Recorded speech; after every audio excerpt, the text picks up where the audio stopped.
Tá. Boa tarde a todas e todos. Estamos aqui em mais uma sessão ordinária, híbrida do Instituto dos Advogados Brasileiros.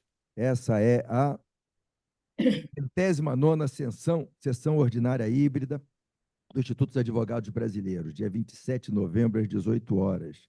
Eu comunico para aqueles que estão entrando agora que já tivemos uma sessão extraordinária, a 9ª sessão extraordinária de posses, onde foram 9 empossandos, agora já membros do Instituto dos Advogados Brasileiros, e vamos agora dar início à nossa sessão ordinária.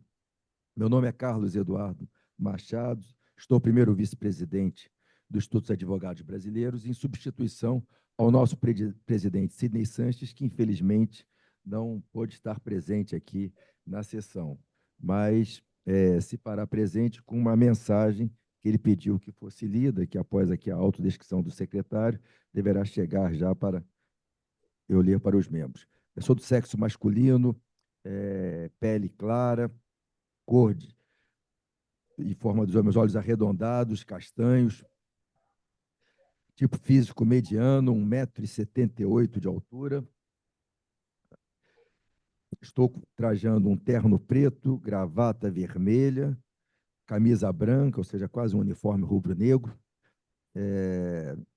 Uso óculos, não estou com maquiagem, ainda não preciso, e ocupando a cadeira central, tendo da mesa, tendo à minha direita o nosso secretário-geral Jorge Folena e à minha esquerda a nossa secretária Edmê. Eu passo aqui a palavra ao Jorge Folena para fazer a orientação sobre o andamento da sessão. Boa noite a todas, todos. De autodescrição. Está baixo o microfone.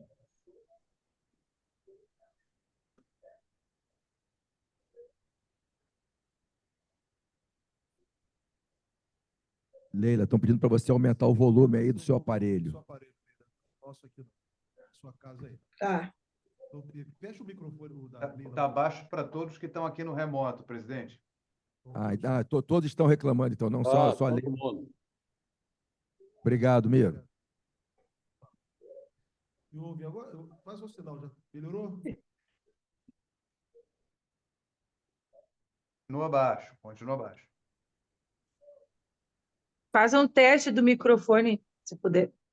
Com o meu microfone, com esse aqui, vocês ouvem bem? Agora sim. Então, vou trocar o microfone aqui. Boa noite a todos mais uma vez. Sou Jorge Folena, sou um homem negro, de pele clara, cabelo castanho escuro, já ficando grisalho, pouco cabelo que tenho. Tenho 1,83 m, sou um homem forte, uso uma gravata hoje vermelha, um terno cinza claro, uma camisa branca com detalhes em quadriculados. Nesse momento eu não estou usando óculos. Como disse o Carlos Eduardo, também não uso maquiagem, para quebrar um pouquinho. Olha, só essa é a minha autodescrição. Gente, olha, tivemos, como o Carlos Eduardo falou há pouco, né, uma sessão aqui muito bacana, extraordinária de posse, novos associados. Uma pena eles não estarem aqui presentes, tomarem posse e não estarem na sessão ordinária. Mas foi, né, temos muitas posses para darmos, e só que não temos espaço nas sessões, infelizmente. Infelizmente. O bom é que muita gente quer ingressar e está ingressando no Instituto. Então, esse é o dado muito importante. Então, nós vamos ter agora, prosseguindo, nessa sessão ordinária de hoje, nós vamos ter 3 posses, duas indicações, e vamos ter duas indicações com, na verdade, a primeira com 3 pareceres e a segunda com 1 parecer. Então, nós vamos ter 4 pareceres hoje. Então, nós estamos com a sessão, uma pauta pesada, e aí a necessidade, se possível, por gentileza, observarmos as regras regimentais. Então, para saudação nas posses, até 5 minutos. Indicação, tá? Se possível, fazer até em 3 minutos, 5 no máximo, só apresentando o ponto central da indicação. Nós não vamos votar mérito, é só pertinência. E os pareceres, tá? Cada relator vai ter 10 minutos. Não vamos ter que observar. São 3 pareceres da primeira indicação, 30 minutos. Mais um outro parecer na outra indicação, mais 10, 40 minutos. Com o debate, podemos passar mais de 1 hora. Então, daí a necessidade, gentileza, de observar hoje o prazo regimental. Então, é o que eu peço a todos. Na sala virtual, quem está na sala virtual quiser se posicionar, tem a mãozinha amarela na parte de baixo. Se não tiver no dispositivo, é a cena que a gente tenta ver daqui. Tá bom? Vamos lá. Obrigado. Eu passo então agora para nossa secretária, doutora Edmê. Boa noite a todos. O meu nome é Edmê, eu sou do sexo feminino, sou uma mulher negra, meus cabelos são grisalhos, meu nariz é levemente achatado, eu sou magra, tenho 1,65 m, não estou usando óculos, não uso maquiagem, o meu vestido é de oncinha, marrom e preto, uso um blazer preto, não uso óculos e uso um anel. Muito obrigado, Edmê. Como a Folena falou, tivemos uma bela sessão de posses aqui, extraordinária. É que os empossantes ficaram tão felizes com a posse que já saíram para comemorar. Já fui até convidado para ir para a comemoração e, infelizmente, tive que declinar o convite para fazermos aqui a nossa sessão ordinária. Como primeiro ato, eu quero ler aqui uma mensagem que o nosso presidente Sidney Sanches não pôde estar presente, mas fez questão de enviar uma mensagem parabenizando a chapa vencedora da eleição da Ordem dos Advogados do Brasil, eleição à seccional do Rio de Janeiro, no qual tivemos a eleição nesta segunda-feira. Então, a mensagem que o presidente enviou para ser lida é a seguinte: o IAB parabeniza e cumprimenta os membros eleitos da nova diretoria, Conselho Federal e Conselho da OAB-RJ, na pessoa de sua presidenta, a confreira doutora Ana Tereza Basílio, que passará a liderar essa respeitada e imprescindível instituição fluminense. Desejamos que a nova gestão seja marcada pelo compromisso em defender a advocacia, a melhoria do sistema de justiça, os direitos humanos e a justiça social. A OAB-RJ precisa ser fortalecida e sempre reafirmar seu compromisso com a cidadania, em linha com os ideais da advocacia. Que a sabedoria e a solidariedade marquem este novo ciclo para a Ordem dos Advogados do Brasil, seccional do Estado do Rio de Janeiro, em prol de advogadas, advogados e da sociedade. E assim será, tendo em vista a qualidade dos membros que assumirão em breve a direção da seccional. Temos aqui no plenário a nossa ex-presidente, doutora Rita Cortez, que foi eleita conselheira federal e será empossada. Também vários outros membros do Instituto dos Advogados Brasileiros, da diretoria, faziam parte da chapa e em breve tomarão posse a doutora Cândida Terra, que está aqui presente também. Não é? Bom, feito esse registro, vamos iniciar a nossa sessão, que será longa. Primeira posse de membro efetivo, Dr. Luiz Guilherme Pessoa Cantarelli, proponentes Dr. Nilson Vieira de Mello e Dr. Luiz César Martins Lopes. Convido o Dr. Cantarelli para se dirigir aqui à tribuna para a leitura do compromisso. Dr. Nilson também, por favor, queira se dirigir para a posse. Dr. Cantarelli, há poucos dias, palestrou aqui no evento da Comissão de Regulação, fez uma bela palestra. Com a palavra. Prometo cumprir com dedicação aos deveres de membro do Instituto dos Advogados Brasileiros, contribuindo para a realização de seus fins através do estudo do direito, difusão dos conhecimentos jurídicos e culto à justiça. Muito obrigado, doutor Luiz Guilherme. No exercício da presidência, com muita satisfação, que eu aceito o seu compromisso. E tenho aqui a oportunidade de ver a assinatura do termo de posse, que é o último ato formal, para que esteja formalizada inteiramente a sua qualidade de membro do Instituto dos Advogados Brasileiros. Muito bem-vindo.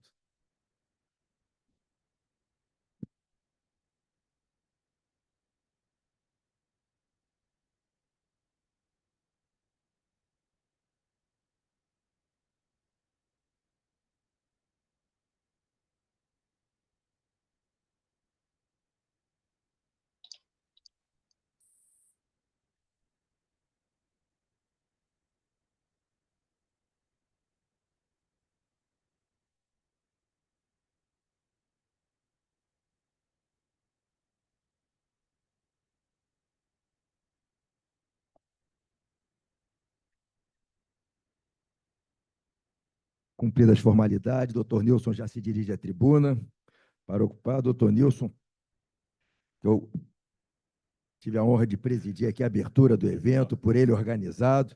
Ele é pai do excelente advogado, doutor João Macedo, que eu conheço. O meu maior orgulho, na E verdade. precisamos trazê-lo aqui para o Instituto, Vamos na hora. fazer isso.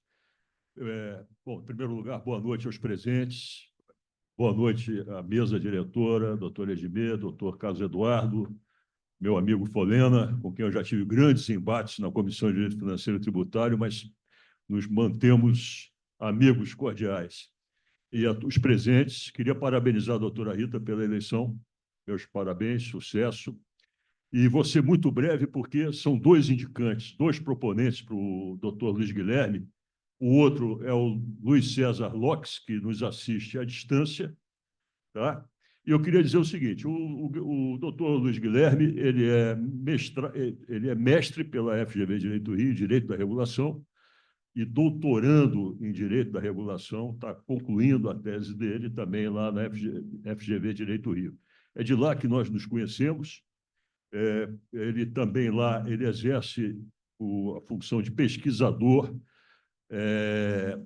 da Regulação em Números, que é um projeto muito importante que faz um exame qualitativo e quantitativo da produção normativa das agências reguladoras. É um trabalho muito importante desenvolvido no âmbito do PPGD, da Fundação Getúlio Vargas.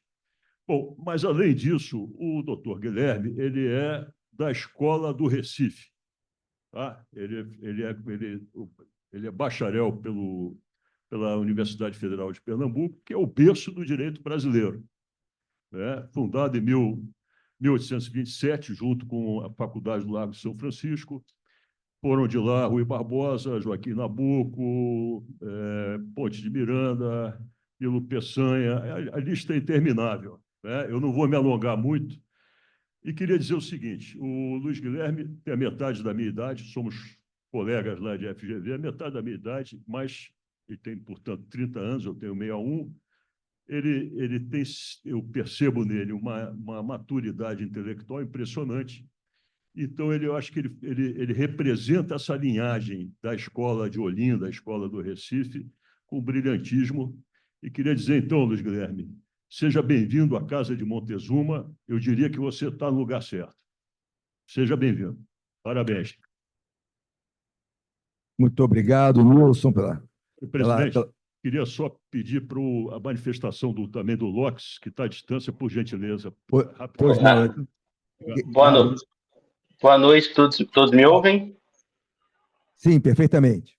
Vou fazer aqui, então, algumas palavras em razão da posse do Luiz Guilherme Cantarelli. Algumas breves palavras, presidente, se me permitir. Prezados colegas, é com imensa alegria que dou as boas-vindas ao mais novo associado deste ilustre Instituto dos Advogados Brasileiros, o advogado, acadêmico, amigo e agora colega de ofício, Luiz Guilherme Cantarelli. Sua chegada a esta casa simboliza um momento especial, não apenas para ele, mas para todos nós. Permitam-me dividir essa pequena manifestação em dois momentos distintos, ao profissional Luiz Guilherme Cantarelli e ao amigo Luiz Guilherme Cantarelli. O IAB ganha hoje um dos maiores conhecedores da teoria do direito dessa nova geração, alguém que domina com facilidade as bases teóricas de Hart-Edworking, de Ras-Arrows. Sua obra tem sido de grande suporte no direito público, sobretudo nas questões que envolvem o direito administrativo nacional, com temas como o controle judicial dos atos regulatórios. Com relação ao amigo Cantarelli, tenho certeza que se trata de uma pessoa responsável e afável. Nos conhecemos no doutorado da FGV Direito Rio, oportunidade que, nesses anos, construímos uma amizade sincera com passos de divergências e convergências. Antes de encerrar, gostaria de relembrar brevemente a importância histórica deste espaço que hoje acolhe o Cantarelli. Esse edifício, que já foi cenário de debates fundamentais para o desenvolvimento jurídico e democrático do país, carrega consigo o peso simbólico de abrigar grandes mentes do direito nacional. Esse ambiente, rico em histórias e ideias, será agora, Cantarelli, também parte da sua trajetória. Aqui você encontrará colegas dispostos a compartilhar ideias, realizar debates enriquecedores e, acima de tudo, reforçar o compromisso comum de fazer do direito uma ferramenta a serviço da sociedade.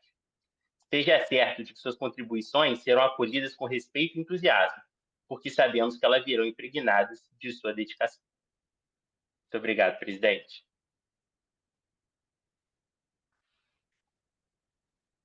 Muito obrigado, doutor Lopes, pela sua manifestação. Então, convido agora o doutor Luiz Guilherme para se dirigir à tribuna. Enquanto ele se dirige, eu registro aqui a presença no nosso plenário virtual do Miro Teixeira, presidente da Comissão de Direito Constitucional, Joicimar Tejo, sempre muito presente aqui no Instituto, Paulo Leal, do Rio Grande do Sul, Ivan Nunes Ferreira, nosso presidente da Comissão de Processo Civil, Carmela Grune, diretora de comunicação, Leila Bittencourt, que é parte da história do Instituto, não é? Glória Márcia Persinoto, e depois eu volto a outros presentes.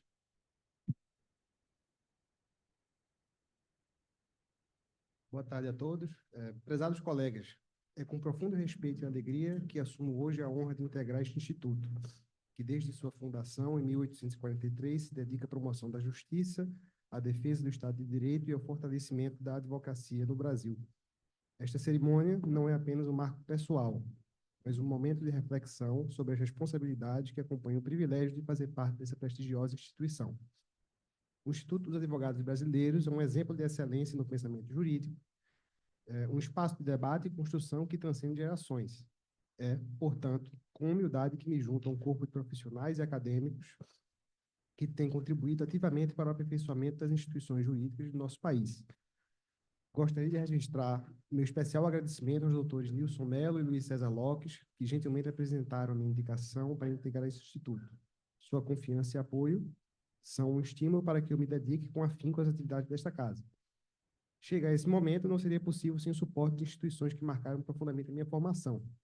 Agradeço à Universidade Federal de Pernambuco, onde iniciei minha trajetória acadêmica, pela sólida base de conhecimento e valores que moldaram a minha visão jurídica.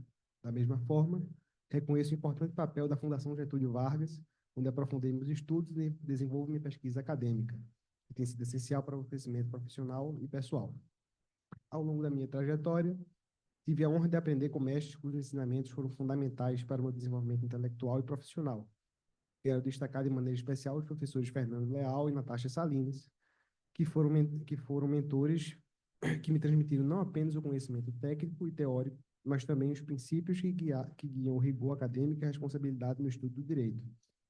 Sou profundamente grato por suas lições e pela inspiração que continuam a me oferecer.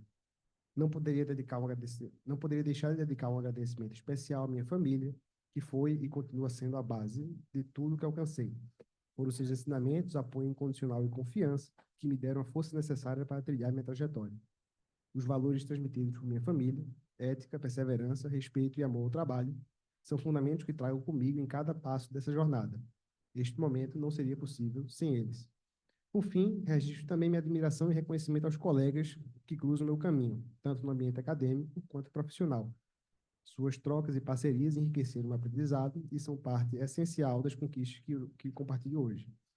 Vivemos tempos desafiadores, em que o fortalecimento do Estado de Direito e o diálogo entre os diversos atores jurídicos se tornam ainda mais relevantes.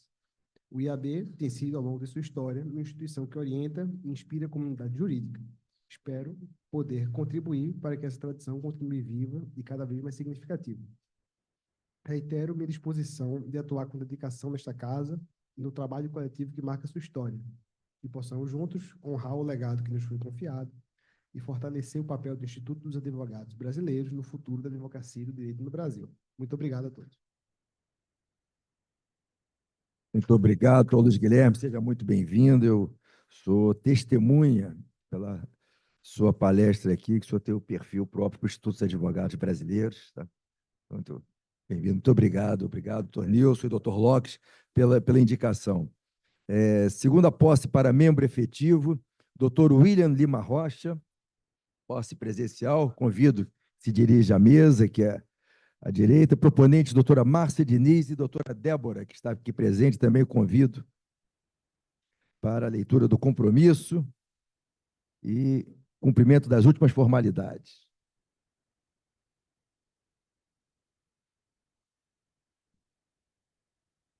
Prometo cumprir com dedicação os deveres de membro do Instituto dos Advogados Brasileiros, contribuindo para a realização dos seus fins através do estudo do direito, difusão dos conhecimentos jurídicos e culto à justiça. Muito obrigado.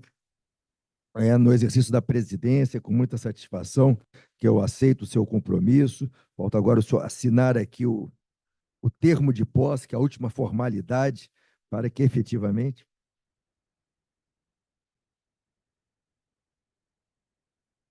Aqui.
Tá.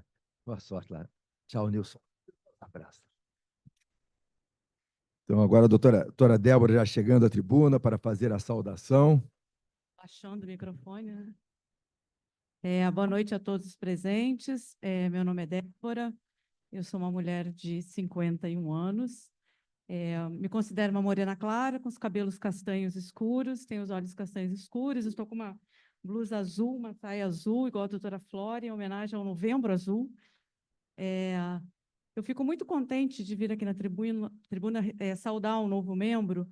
Eu não faço isso com muita frequência, mas quando eu faço, eu fico feliz, porque eu me sinto aqui abrindo portas, mostrando caminhos, né? Porque quando você indica alguém para o Instituto, você o chama e diz, vem para cá participar. E participar do Instituto, na minha opinião, é muito especial, porque é um grupo especial de intelectuais que estão aqui, que pensam o direito, que fazem o direito toda hora. A gente tem várias comissões, William, a gente faz evento, pareceres, discussões jurídicas. Então, assim, eu tenho certeza que você vai contribuir muito para o Instituto, você vai ser bem feliz aqui. Eu me sinto estendendo um tapete vermelho para ti, não só como uma pessoa, mas como profissional, que eu sei que tu és. Eu posso chamar ele de Will, que é assim que a gente se fala lá na comissão da OAB, a gente está junto há mais de 10 anos. O William é professor, especialista em direito digital, é o nosso craque em LGPD, em direito do consumidor, doutorando em ciências jurídicas pela Pontifícia Universidade da Argentina, mestre em direito da informação pela FRJ, salvo engano. Então, assim, é o cara, ele vai contribuir muito, vai ajudar. Seja muito bem-vindo e conte comigo o que você quiser, com as pessoas que estão aqui, que eu sei que vão todas te apoiar, e monta a obra. Muito obrigado, doutora Débora, por sua saudação. Doutor William, agora eu convido para se dirigir à tribuna, para fazer a sua primeira manifestação. Eu queria pedir a palavra, presidente. Eu sou também, boa noite a todos e todas, é que eu também sou indicante, eu não pude comparecer, como os senhores estão vendo, eu estou com óculos escuros aqui, porque estou com uma infecção na vista, mas gostaria só de falar rapidamente, cumprimentar e enaltecer a posse desse grande jurista que é o William. Eu estou vendo aqui assim, a mesa, eu não sei se o William está também, agora eu estou vendo melhor. William, eu queria muito estar contigo hoje presencialmente, já te liguei, expliquei que eu estou com um terçol, fiquei com um olho imenso, né? Então não tive condições de ir presencialmente te receber, mas eu queria dizer que é um orgulho muito grande tê-lo como colega agora no Instituto dos Advogados Brasileiros, na Casa de Montezuma, porque sei que você vai fazer uma diferença imensa, porque você faz a diferença por onde você passa. Eu te conheci já há muitos anos na Comissão de Direito Digital da OAB do Rio de Janeiro.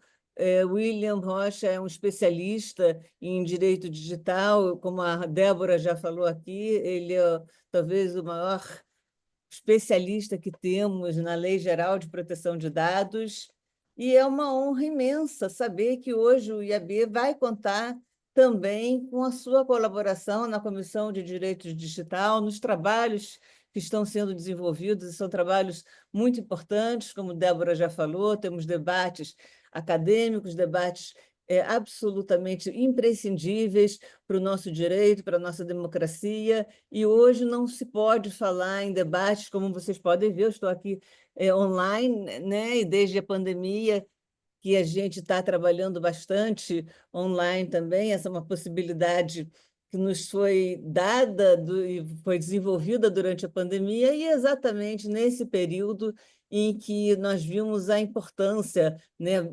Tivemos a certeza da importância de como é fundamental o direito digital, o desenvolvimento do direito digital e os debates em torno de toda a questão digital, como, por exemplo, temos o marco da internet no Brasil, temos a Lei Geral de Proteção de Dados e tantas outras. Por isso, é um direito hoje em ascensão, é um direito importantíssimo, reconhecidamente, inegavelmente importantíssimo. Por isso, a sua chegada hoje, a sua colaboração a partir de hoje na Casa de Montezuma é muitíssimo bem-vinda, além do fato de William ser, e isso é extremamente importante, eu não posso deixar de ressaltar, uma pessoa absolutamente doce, afável, uma delícia conviver com você, William, e eu fico muito satisfeita porque agora, além de convivermos socialmente dentro da Ordem dos Advogados do Brasil, teremos também a imensa honra, o imenso prazer de tê-lo como confrade aqui no Instituto. Seja muito bem-vindo. Muito obrigado, Márcia, sua manifestação. Doutor William, com a palavra agora. Só aumenta a responsabilidade, acho que a referência das minhas duas madrinhas, né, doutora Débora e doutora Márcia. Presidente, agradecendo também o momento. Acho que na vida a gente sempre tem vários rituais de passagem, e acho que para mim, como advogado, eu não poderia deixar de existir sem passar pelo IAB. Eu acho que é uma honra estar aqui presente, é uma honra de ser indicado pelas minhas madrinhas também, é uma honra de estar nesse momento aqui também com a presença dos senhores, minha esposa, minha sócia também. A vida, ela é curta quando não é vivida, mas se a gente, quando deixa rastros, deixa memória, a nossa vida é eterna. A passagem aqui pelo IAB, ela marcou justamente grandes nomes, e eu espero com isso também contribuir com a minha passagem, mesmo que breve aqui no momento de existência, né, galgar justamente o posicionamento que muitos outros advogados tiveram e contribuíram com o IAB. Não é à toa que a data de hoje também se discute o Marco Civil da Internet, e a doutora Márcia estava falando, são temas novos que estão surgindo, o IAB também precisa enfrentar essa nova discussão sobre a tecnologia que está chegando e envolve o direito, né? O direito ele tem base, mas ele precisa ser construído também nesse mundo novo que está chegando e é desafiador. E a minha passagem por aqui, eu espero poder contribuir cada vez mais com esses temas, LGPD, como foi citado, direito digital, e a minha raiz consumerista também, que é muito forte, que me fez conhecer a doutora Débora aqui também, poder contribuir com as comissões nesses temas e agradecer mais uma vez a acolhida de todos vocês. Muito obrigado. Obrigado, doutor William, seja muito bem-vindo ao Instituto. Realmente tem duas madrinhas maravilhosas que já se manifestaram. E vamos agora para a terceira posse, essa posse virtual, doutor Caio Henrique Duarte Lisboa, que nos acompanha virtualmente, e será saudado pelo doutor Márcio Ladeira Ávila, já está na sala também. Então, vamos para a leitura do compromisso de posse, que está na tela. Perfeito. Doutor Caio, pode proceder à leitura.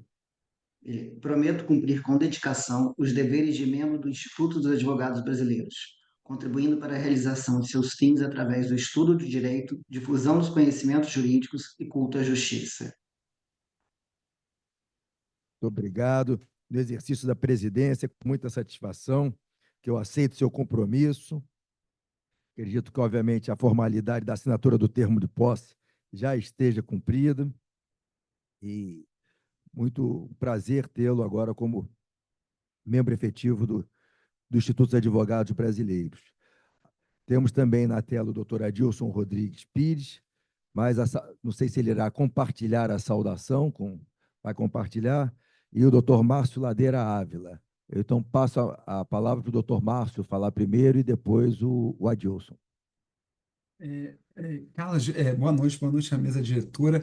Se eu puder passar primeiro para o professor Adilson para fazer uma apresentação mais geral e depois mais específica, agradeço. Pois não, claro, doutor Márcio, sem problema Obrigado. algum. Doutor Adilson. Pois não. Muito obrigado, Márcio. Eu queria inicialmente cumprimentar os membros da mesa, doutor Carlos Eduardo, doutor Edmê, doutor Folena, todos os colegas presentes ao plenário histórico do IAB e a todos os colegas e amigos presentes também no plenário virtual. O IAB, no seu 181, eu vou falar rapidamente também para deixar, como são dois apresentantes, né, deixar por conta do Márcio também o complemento. Mas o IAB, nesses 181 anos de existência, tem tido a felicidade para todos nós de ver integrantes integrando seus quadros, vários advogados jovens, e com isso nós vamos tendo uma renovação, uma oxigenação que é muito importante para toda a instituição. E o Caius vem trazer valor, acrescentar valor ao Instituto, à nossa Comissão de Direito Financeiro e Tributário, acrescentar valor porque o Caius tem uma experiência muito grande, tanto na área advocatícia quanto na área acadêmica. Ele ministra aulas, se não me engano, no IBMEC, né, Caius? No IBMEC. Ele tem cursos também de pós-graduação e vem, durante toda a sua vida profissional e acadêmica, acrescentando, somando conhecimentos que vão ser muito úteis para nós aqui no Instituto e especialmente para a nossa comissão, tendo em vista o momento em que nós vivemos de respirarmos uma proposta de reforma tributária aprovada a emenda constitucional, mas ainda dependente de regulamentação, de leis complementares e outras leis ordinárias que vão surgindo, além de atos administrativos. Então, Caius, acho que você vai chegar num momento assim de efervescência muito grande e a sua contribuição, eu tenho certeza de que vai ser bastante útil para todos nós aqui.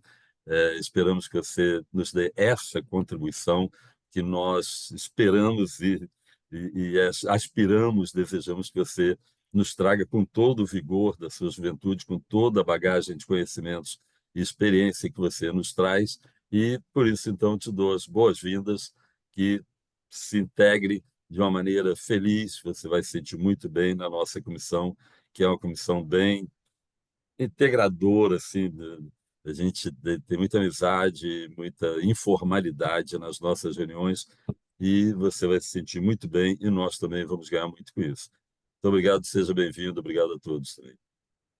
Márcio.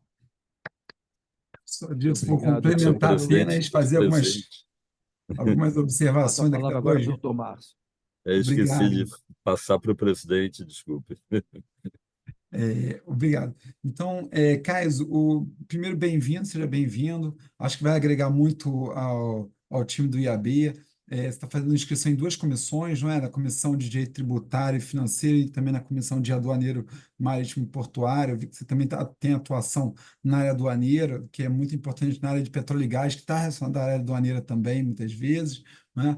Você está concluindo Ciências Contábeis também, dá aula no IBMEC de Planejamento Tributário, no PJT de Processo Tributário, já é coautor aí de 3 livros tributário, com temas tributários, execução fiscal e outros temas de tributação de petróleo e gás. Então, eu acho que para o IAB é um ganho, porque você é um advogado militante, vejo que é advogado raiz mesmo, né? trabalha aí no contencioso tributário, que é sempre estressante, sempre desgastante, não é uma luta fácil, né? Então, acho que você tem muito a agregar às duas comissões e a gente gostaria realmente de dar boas-vindas e passo a palavra, então, ao presidente e dou boa noite a todos. Muito obrigado, doutor Márcio. Então, passo a palavra ao doutor Caio para fazer sua primeira manifestação como membro do Instituto. E também boa noite a todos, ilustre presidente em exercício do Instituto dos Advogados Brasileiros, ilustres colegas aqui presentes. É com imensa alegria e profundo sentimento de responsabilidade que tomo posse como membro dessa respeitada Casa de Montezuma, que há quase 2 séculos se destaca como um pilar fundamental da história do direito e da advocacia no Brasil. Ingressar no IAB, que reúne brilhantes nomes da nossa área, é uma honra incomensurável. Quero, em primeiro lugar, registrar os meus mais sinceros agradecimentos aos advogados e queridos colegas Dr. Márcio Ávila e Dr. Adilson Pires, a quem agradeço também as gentis palavras e a gentil propositura da minha indicação. Além de representarem a excelência técnica e ética que caracteriza o IAB, os dois são exemplos de dedicação ao fortalecimento da advocacia e à promoção da justiça no Brasil. O IAB é mais que uma instituição jurídica. É um espaço de resistência democrática, construção de ideias e defesa constante do Estado de Direito. Sua atuação na formulação do direito pátrio, desde a primeira Constituição Republicana, de 1891, até os desafios contemporâneos, reflete a importância do IAB como um verdadeiro guardião da ordem jurídica e social. Estar aqui entre amigos e colegas por quem nutro grande admiração é uma experiência que renova meu compromisso com a advocacia. Este ambiente rico em debates, aprendizado e colaboração fortalece não apenas a nossa prática profissional, mas também nossa capacidade de contribuir com soluções inovadoras e justas para os desafios que o Brasil enfrenta. Para evitar ser cometido pelo esquecimento, permitam-me não nomear os vários amigos queridos integrantes desta casa, mas saibam da minha admiração e gratidão por compartilhar essa jornada com todos vocês. Por fim, reafirmo minha disposição de contribuir com o legado histórico do IAB e com seus valores. Essa posse, muito além de representar uma conquista pessoal, é uma oportunidade de servir e construir, lado a lado com cada um de vocês, um futuro ainda mais promissor para a advocacia e para a sociedade brasileira. Meu muito obrigado por essa oportunidade. Contem comigo. Muito obrigado, doutor Caio. Seja muito bem-vindo aqui ao Instituto. Temos certeza que o senhor terá uma passagem bem produtiva aí, puxado pelo doutor Adilson, não é? Na Comissão de Direito Financeiro, Tributário e nas questões aqui debatidas em nosso plenário. Realizadas as posses, eu registro aqui a presença no plenário virtual do doutor Raudênio Costa. Tivemos a honra, no outro dia, de receber juntos a medalha Levi Carneiro, mais de 30 anos, e registro também aqui no nosso plenário histórico o Carlos Jorge Sampaio, que na mesma sessão foi homenageado seus mais de 50 anos de filiação e serviço ao Instituto. Muito bom tê-lo aqui, Carlos Jorge. Bom, vamos agora, terceiro item da pauta, as indicações. Primeira indicação, número 59, 2024. O indicante é Joicemar Lima Tejo, matéria Direito Constitucional, Direito Processual, Processo Estrutural, Anteprojeto de Lei do Processo Estrutural no Brasil. Joicemar, você com a palavra, é apenas a indicação, estamos examinando apenas a pertinência da indicação. Para você com a palavra para fazer a apresentação da sua indicação. Boa noite, presidente Carlos Eduardo Machado, saúdo os membros da mesa, Jorge Folena, Edmê, saúdo os presentes no plenário histórico, na pessoa da Rita Cortez, e saúdo os presentes virtualmente, nas pessoas de Miro Teixeira e Leila Bittencourt, presidente e primeira vice-presidente, respectivamente, da Comissão de Direito Constitucional. Presidente, o Senado, no início do ano, nomeou uma comissão de juristas para preparar o anteprojeto da lei do processo estrutural no Brasil. O processo estrutural é aquele que demanda, para a sua solução, da atividade em conjunto de diversas instâncias estatais.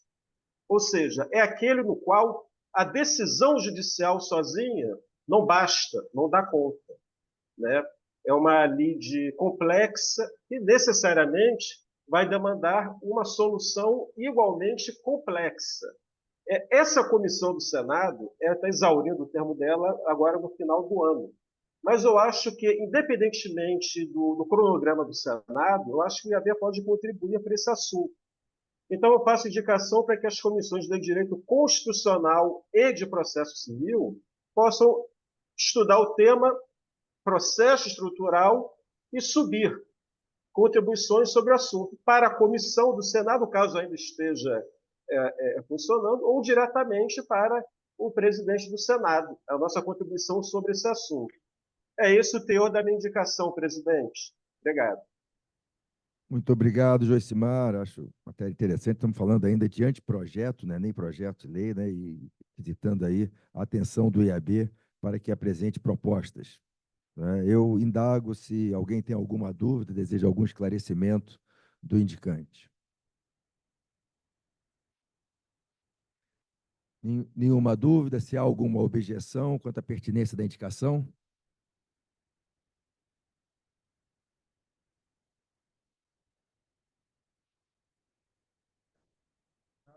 Tá. É um anteprojeto de lei do Senado que vai cuidar da lei do processo estrutural do Brasil. Então, que ele está como ainda é um anteprojeto para que a matéria seja examinada na Comissão de Direito Constitucional e possa propor sugestões para esse anteprojeto, que ainda não é sequer um projeto de lei.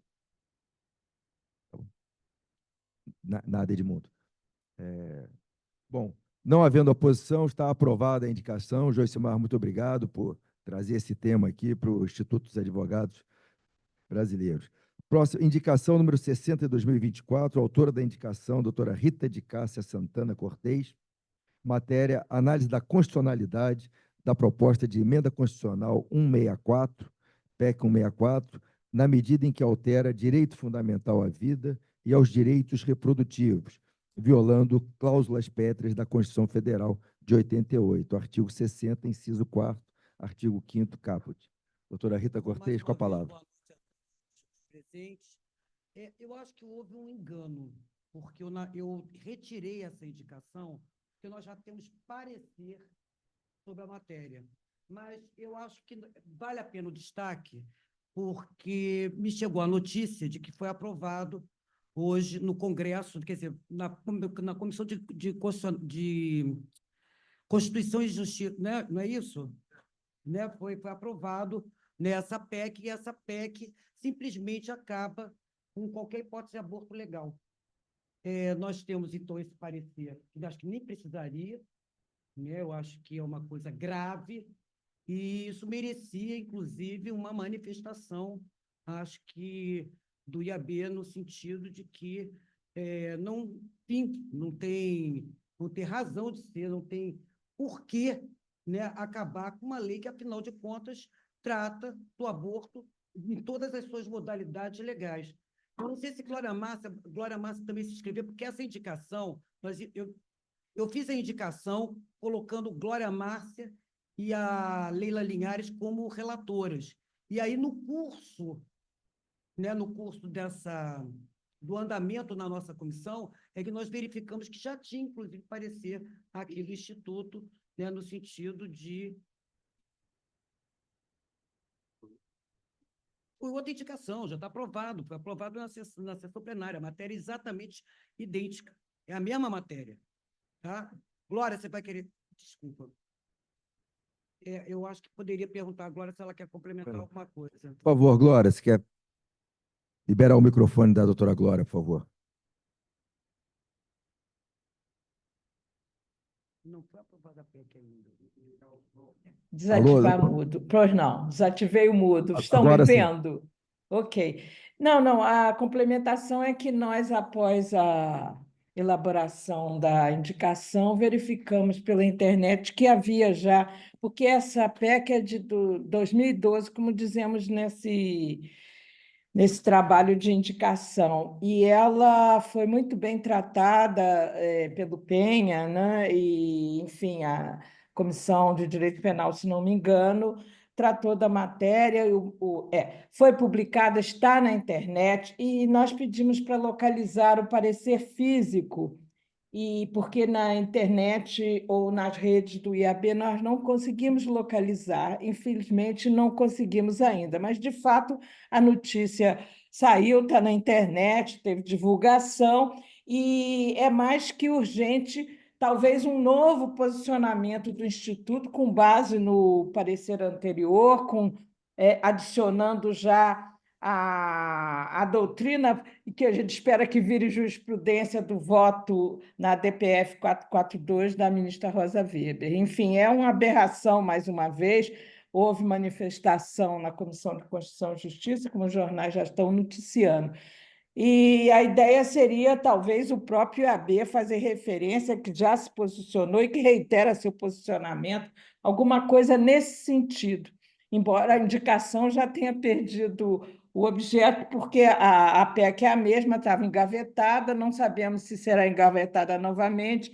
Trata-se de, mais uma vez, um apelo à ilusão de pauta de costumes, né? Enfim, não visa proteger ninguém, nada. Enfim, nos colocar lá no final da lista dos direitos básicos fundamentais, humanos, etc., no planeta. Muito obrigada, Rita, pelo endosso desse trabalho. Tá, doutora Glória, doutora Rita, eu indago se essa aprovação que foi feita é aprovação na Comissão de Constituição e Justiça do Senado, se ainda vai ao plenário, se está dispensando o plenário, sem se vai para a dúvida. Câmara dos Deputados, qual é a situação desse projeto de PEC lá no Congresso Nacional? Ainda vai a plenário. Foi aprovado Exato. em Constituição e Justiça. Hoje à tarde.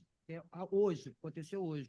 Tá, então caminhar para o nosso presidente para avaliar a questão da nova manifestação do IAB, especialmente enviar para os senadores o parecer do IAB já aprovado, reforçando e endossando a posição que já foi adotada aqui pelo plenário. Muito obrigado, então, pelos esclarecimentos.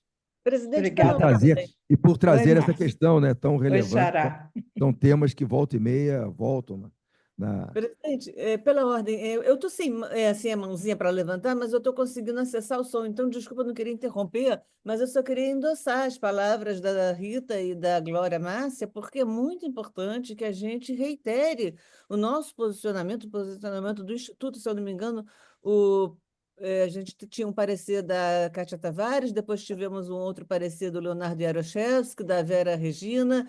Enfim, o Instituto já se posicionou reiteradamente a esse respeito, e a discussão, o debate que houve hoje na CCJ foi assim, assintoso com relação a tudo que foi debatido e a todas as conclusões que chegamos. Então, é muito importante que essa matéria seja encaminhada e seja encaminhada com o devido cuidado, com a devida atenção, porque é um direito fundamental que está sendo violado, inclusive o próprio direito garantido no nosso Código Penal, Carlos Eduardo, está sendo violado, porque nem esse aborto que nos é permitido pela lei está sendo agora proibido nesse anteprojeto de lei. É uma coisa assim, completamente disparatada, né? Não tem o menor sentido. Isso são 1000 anos atrás, nós estamos voltando a 1940, e não podemos deixar que isso aconteça. Nós temos que tomar muito cuidado com retrocessos dessa natureza. E o IAB, como guardião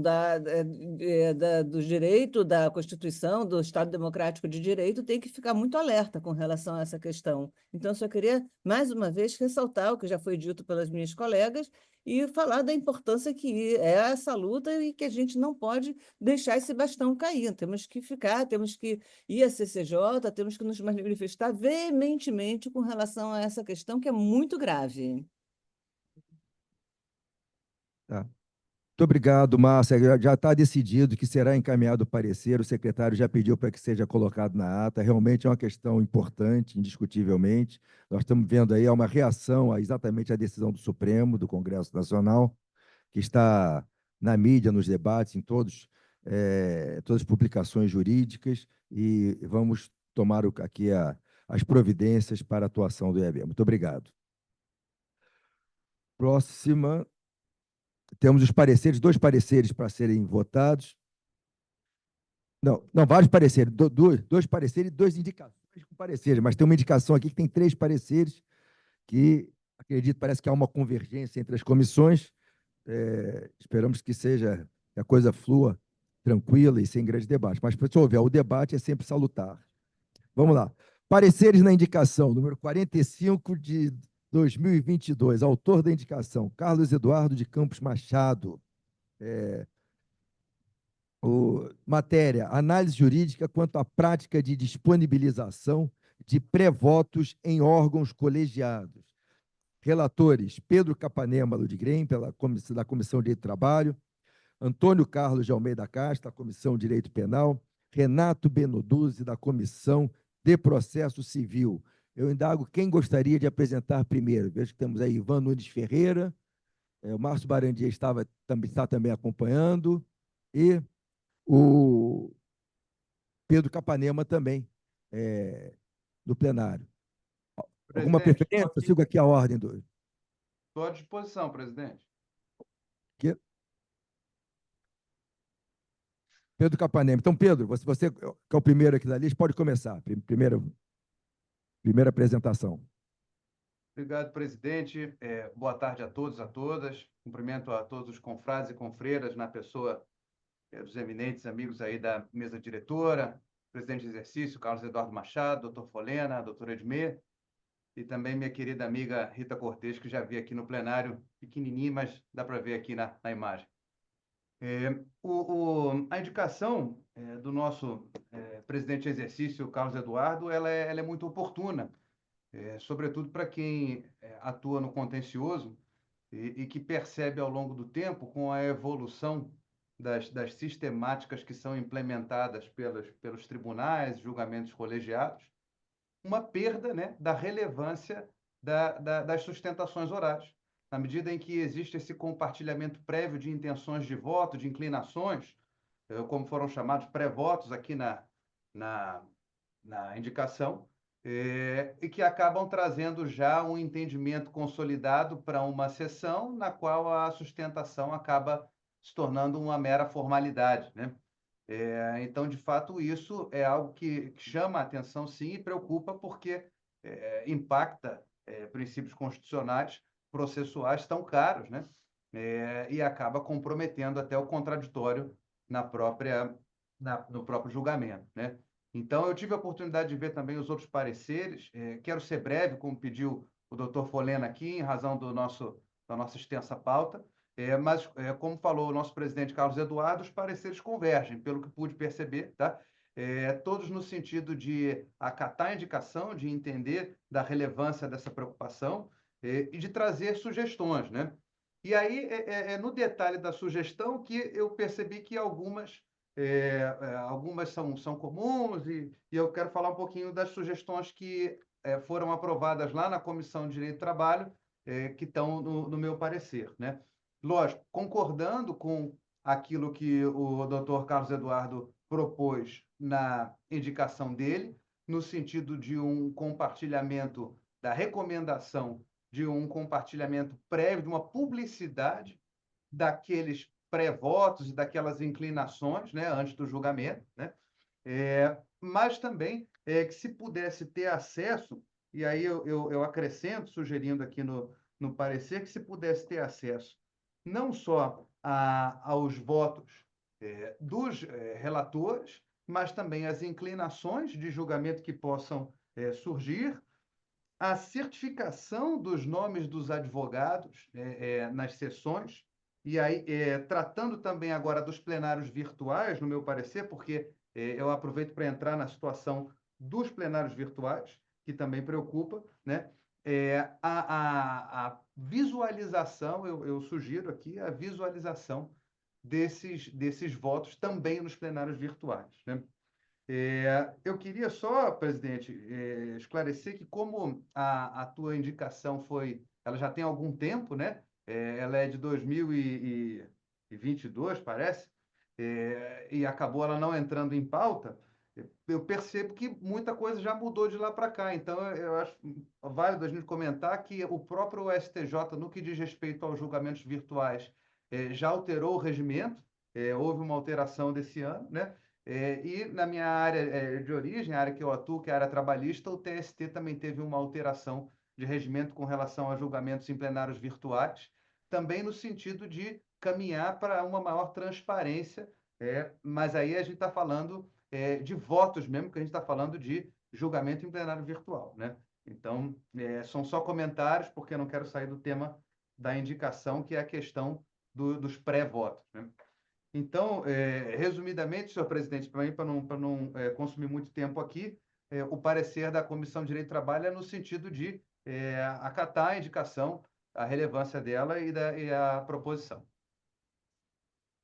Muito obrigado, Pedro. Bom, como eu sou indicante, eu vou transferir aqui a presidência para o Folena e poder, como indicante, eu falo ao final. Acho que o meu papel aqui tem que ser outro.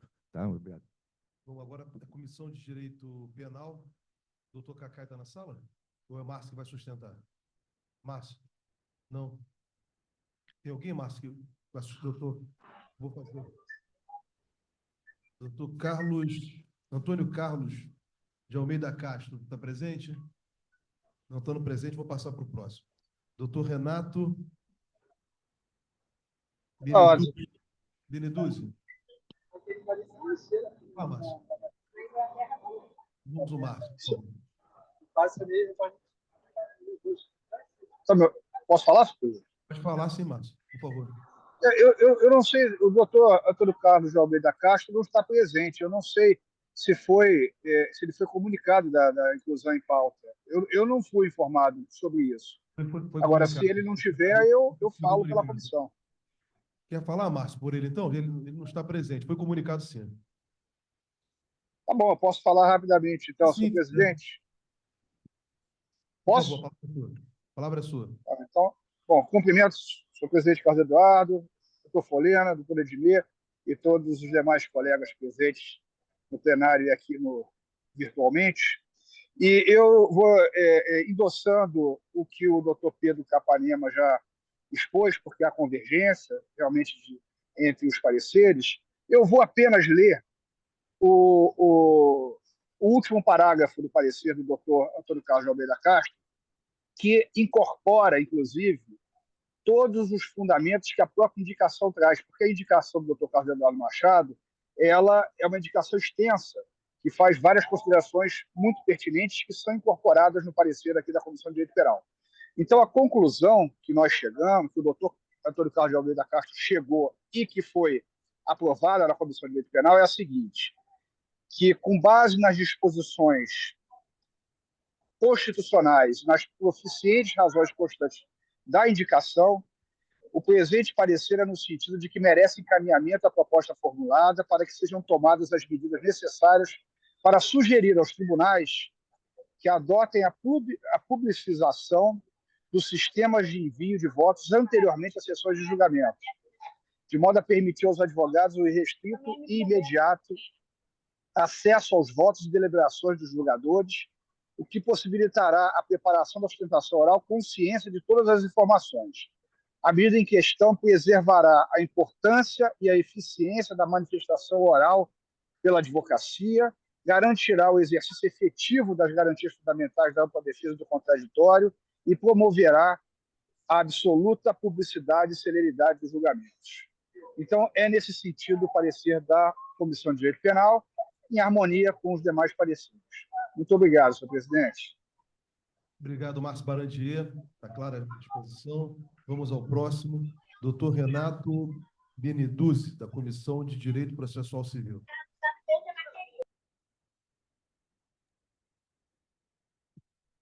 Doutor Renato está na Seu sala? secretário, não sei se o doutor Renato Beneduzzi está presente, também é o mesmo problema. Não sei se foi informado, deve ter sido informado. Todos, sim. A secretaria acabou de me informar aqui, Ivan. Todos foram. Quer fazer, Ivan, a sustentação? Então eu faço, quer dizer, eu vou apenas repetir o que já foi dito aqui pelo Pedro e pelo Márcio. O que acontece é que, também com o passar do tempo, e por força também de uma certa indignação manifestada pela classe dos advogados, no STJ, pelo menos, eles marcam a pauta virtual, mas se o advogado requerer, passa a ser por videoconferência, ou seja, o julgamento passa a ser por videoconferência. Então, independentemente de eles já terem ou não os votos preparados, a gente tem plena participação hoje em dia no julgamento, né? Eu participei de vários julgamentos recentes, depois dessa alteração do regimento interno lá do STJ, em que eu pude participar, interferir e dar minha opinião. Então, eu acho que o parecer do caso Eduardo é extremamente pertinente e acho que, indiretamente, já surtiu até algum efeito. Então, eu vou na mesma linha, quer dizer, na mesma convergência do parecer do Pedro Capanema e do Márcio Barandier, enfatizando apenas isso, quer dizer, que no STJ, pelo menos na esfera civil, já foram tomadas providências no sentido de que, se o advogado requerer, ele pode efetivamente participar de uma videoconferência e não mais apenas receber votos já proclamados antes ou já feitos anteriormente. Tá? É nesse sentido o parecer da Comissão de Processo Civil. Obrigado, doutor Ivan. Está clara a questão, né? Então, vamos aos debates. Alguém inscrito para doutor Edmundo? Um minutinho só, Edmundo. Doutor Agostinho. No plenário virtual, Miro Teixeira. Joicimar. Mais alguém? Leila também? Leila Bittencourt? Não. Então, nós temos, Edmundo, Agostinho, Joicimar e Miro. Carlos Eduardo falará por último. Edmundo. Pelo prazo de 3 minutos, tá, Edmundo? Por favor. Obrigado, presidente. Presidente, no dia 13 agora de novembro, até o dia 16, houve um encontro nacional de juízes estaduais em São Paulo. E este encontro foi aberto pelo presidente do Supremo Tribunal Federal, Luiz Roberto Barroso, e encerrado também com a presença dele e por ele, esses 4 dias. Teve também a presença do ministro Dias Toffoli e da ministra Carmen Lúcia. E esta questão foi levantada. E, na dicção dos 3, eles asseguraram que o julgamento pelo plenário virtual não comprometia nem afetava nem o direito de defesa, nem a ampla defesa, nem o contraditório. Que os advogados tinham o pleno exercício das suas prerrogativas. Muito bem. Por outro lado, eles invocaram o volume de trabalho que cada ministro lida, ou seja, o número de processos que tramita em cada gabinete, que é mais ou menos 2 a 3 mil processos. E no Brasil, 80 milhões. E não havia como renunciar ao progresso da ciência, à evolução científica, à informática. Não podia como se abrir mão desses instrumentos que viabilizariam a prestação jurisdicional, que é, segundo ele também, segundo a minha compreensão, que é o que o advogado e o jurisdicionado quer. É a prestação jurisdicional, que se lhe entrega a prestação jurisdicional. Muito bem. E, pela disposição dos 3, com a autoridade que dispõe, ele deixou transparecer que este assunto estava pacificado, que os advogados já tinham assimilado essa realidade. Porque levar toda essa matéria para o plenário físico é inviável, não há como o Supremo se desincumbir dessa tarefa jurisdicional, dessa tarefa judicante. O Supremo Tribunal Federal não é a Corte Suprema Americana, que é objeto de aplausos e de elogios, mas que os ministros daquela corte julgam 200 processos por ano. 200, 300 no máximo. Aqui não é diferente. A Suprema Corte trabalha, produz. Cada ministro julga mais ou menos 2.000 processos. Então, é uma justiça que trabalha. Talvez a que mais produz e que mais trabalha no mundo é a justiça brasileira. Eu apenas estou prestando esse depoimento e me louvando em fontes idôneas, fidedignas, que são justamente aquelas que se constituem na palavra desses 3 ministros recentes, na semana passada, em São Paulo. Só isso. Obrigado, doutor Edmundo. Doutor Agostinho. Obrigado. Até 3 minutos, tá, Agostinho, por favor.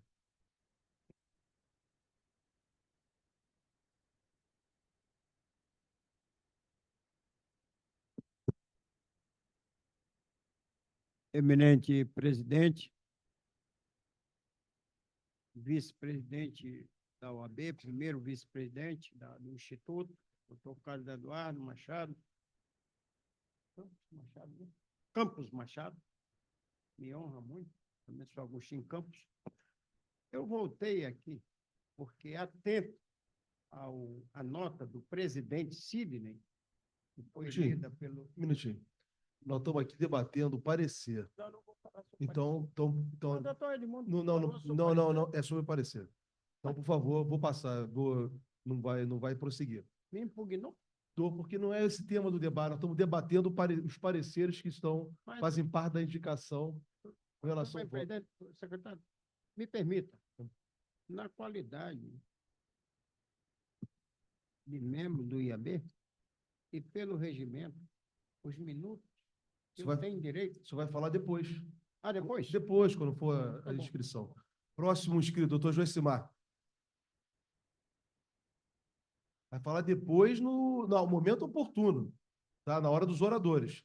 Próximo a falar, doutor Joicimar. Por último, doutor Miro.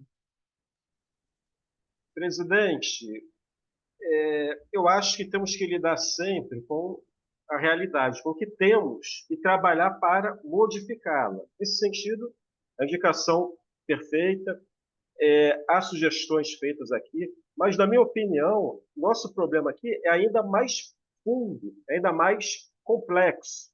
E não é o momento de enfrentar isso aqui, mas que é o seguinte, a questão não é se o voto é publicizado antes ou não, se a sessão é virtual ou presencial, isso acaba sendo secundário. Eu acho que a questão de fundo aqui é a total, digamos, cada vez maior irrelevância da sustentação oral.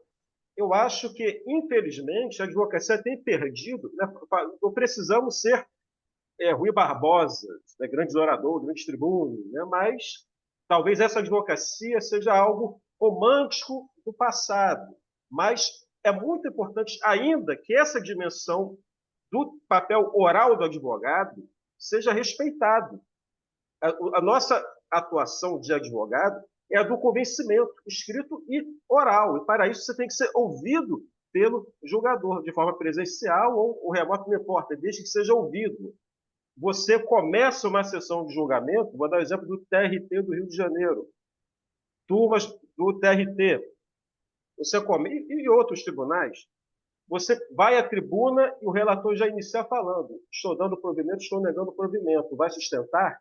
Ou seja, o advogado já entra em campo derrotado, já está 1-0 já. Você já começa a falar sabendo que o que você vai falar terá importância nula, porque o voto já está pronto, já está decidido. É quase que um mero teatro, que é bom para o cliente, não, o cliente vê que não, esse advogado fala, ele participa. Para o próprio advogado, que pode cobrar honorários pela presença em tribuna, só que acaba que, na prática, é inútil. E eu acho isso lamentável, eu acho isso uma pena. Eu acho que o próprio formato de discussão judicial dos recursos precisa ser feito de forma diferente, devia ser feita uma construção entre o que é falado naquele momento e aquele debate, ou seja, aquela questão oral, ela perde seu valor e precisa ser resgatada. Tá? Então, eu acho que esse, na verdade, é o grande problema que nós estamos enfrentando, que a advocacia contemporânea enfrenta. Era isso. Obrigado. Obrigado, Joicimar. Muito bom esclarecimento. Doutor Miro, depois o Paulo Leal.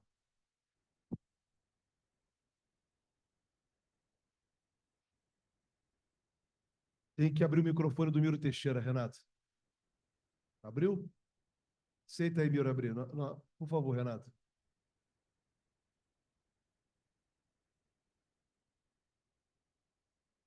O microfone seu não está funcionando, Miro? Ou não está conseguindo abrir? Está funcionando. Acho que o próprio Miro não está abrindo o microfone. Dá uma olhada.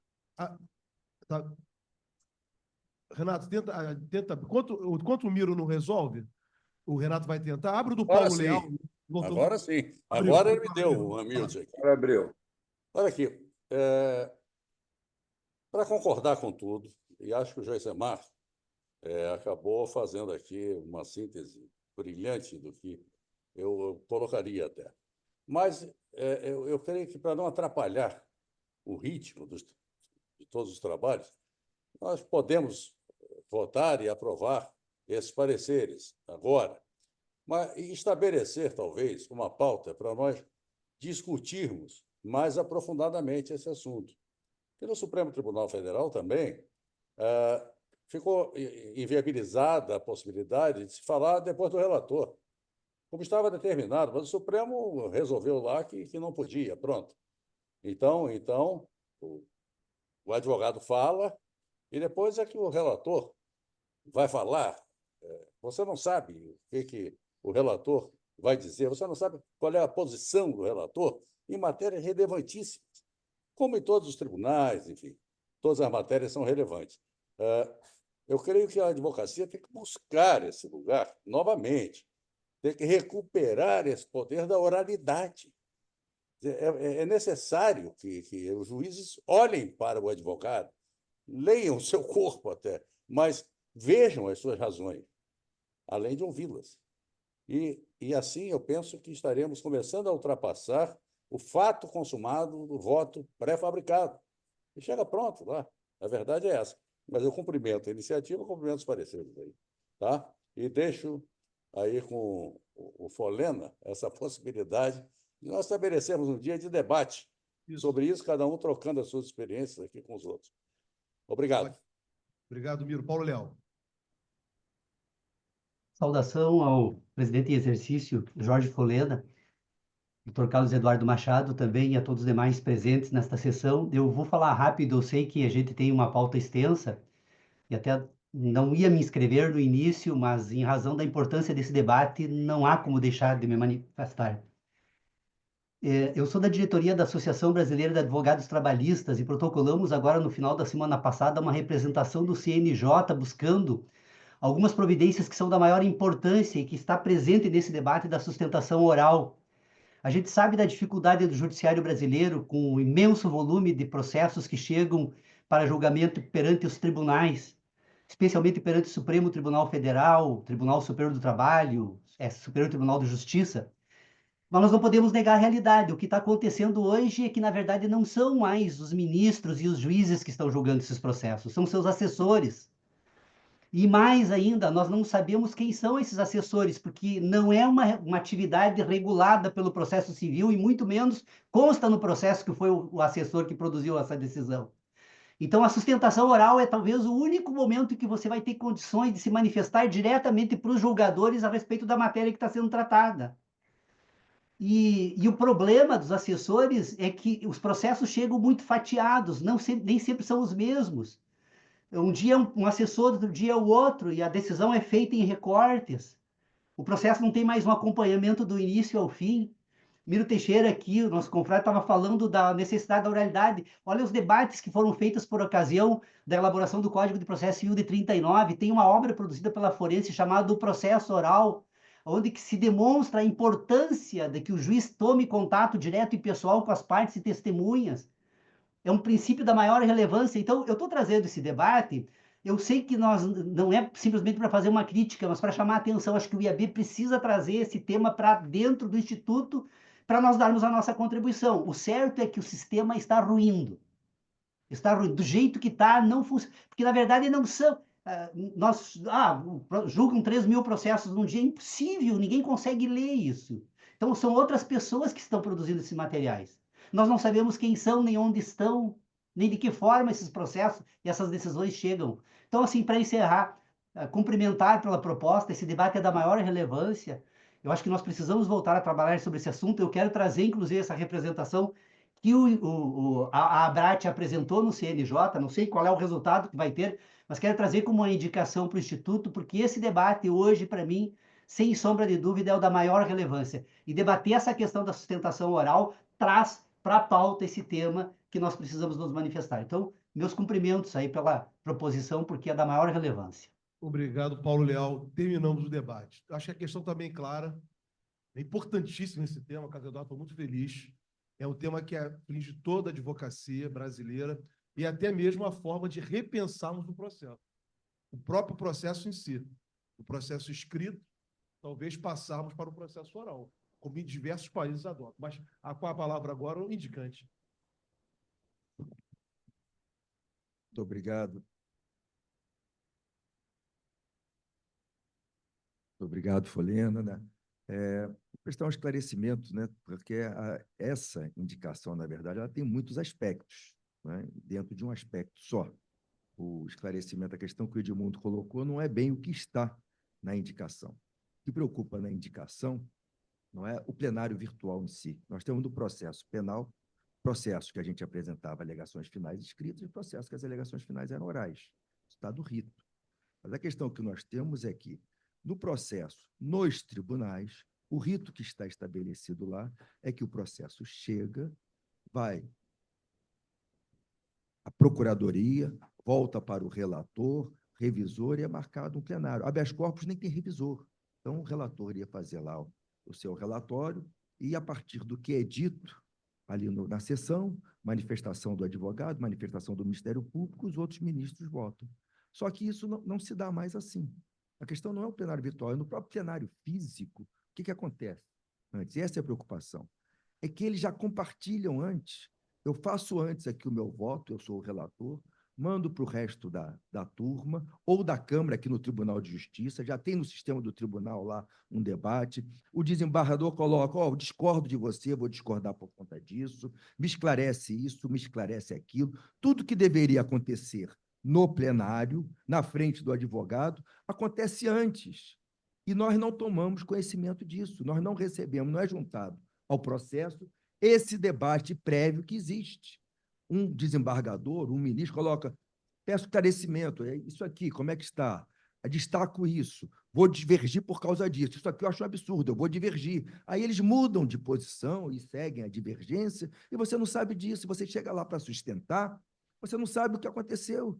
E aí você sustenta em cima de um assunto que questões que às vezes já foram debatidas e votadas e superadas. E no final diz, o relator, estou votando assim, está todo mundo de acordo, porque eles já debateram antes, em vários dias. Então, o objetivo é que no final, o julgamento que vira um teatro, que ele seja um julgamento real. Qual a fórmula? Pelo volume grande, disse bem o Edmundo, e ninguém é contra isso, o uso da tecnologia, mas que haja transparência, que o advogado seja informado do que está acontecendo, desse debate prévio que está acontecendo às escondidas, nos sistemas dos tribunais.